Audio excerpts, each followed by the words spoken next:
if you want financial freedom, which is like literally most of you guys watching this video is, you gotta understand the 3 steps to financial freedom. And everybody is trying to sell you shit, trying to sell you a product. Do this, do dropshipping, do crypto, do this.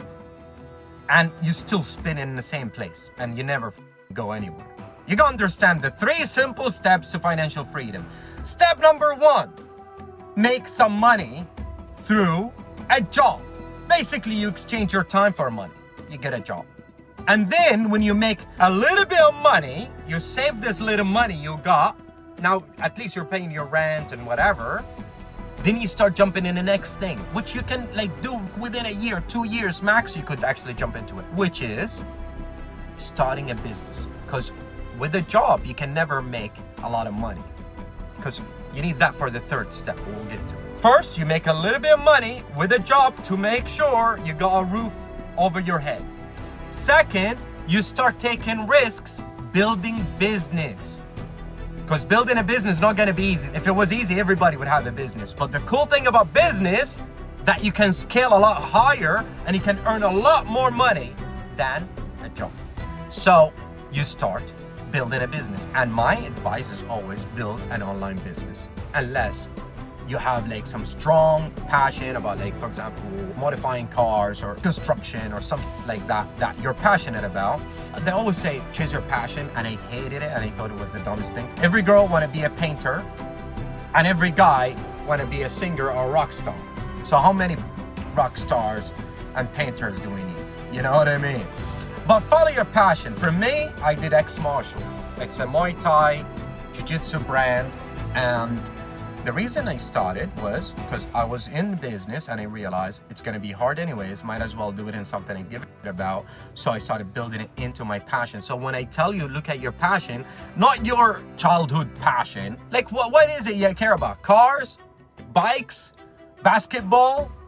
There is a product in that niche you could sell. So job, second, business. Now in the business, you start making money. What do you do with that money?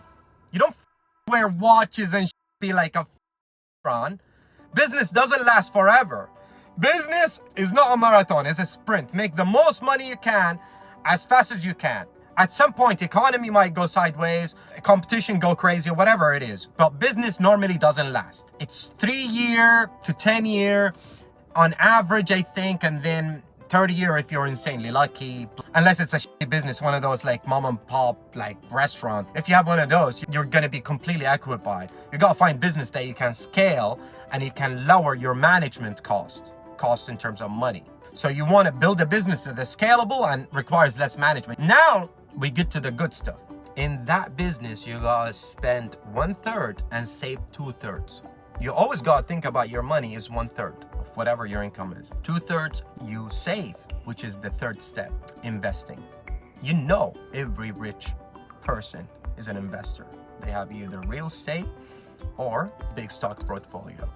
And the thing about investing is it really counters inflation and is the safest way of growing your money. Obviously, if you invest it in the right, put it in something safe, and then risk a little bit of it, maybe 20-30%. You could like try different stock or crypto, whatever. That's what I'm doing. Most people do that, you know. But the 3 steps are extremely clear. Job to guarantee roof over your head, business to create scalable income, and then that income into investing. And you do this until, this is the fun part, yeah?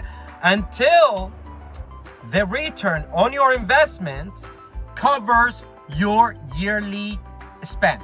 So let's say you like to spend 1 million a year. What does that mean for you in an investment account? It means you should have 10 million in your investing account, because the average return on stock or most safe investments is 10%. So if you have 10 million in the bank, you got 1 million return a year, and that's your yearly spend. Now, boom! Congratulations, you reached financial freedom. You graduated.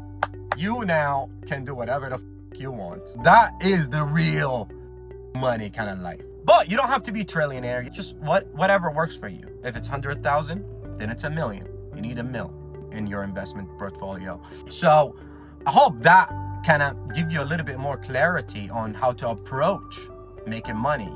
And if that helped you, hit the subscribe, share it with your friends. If there is a link in the bio, click on that.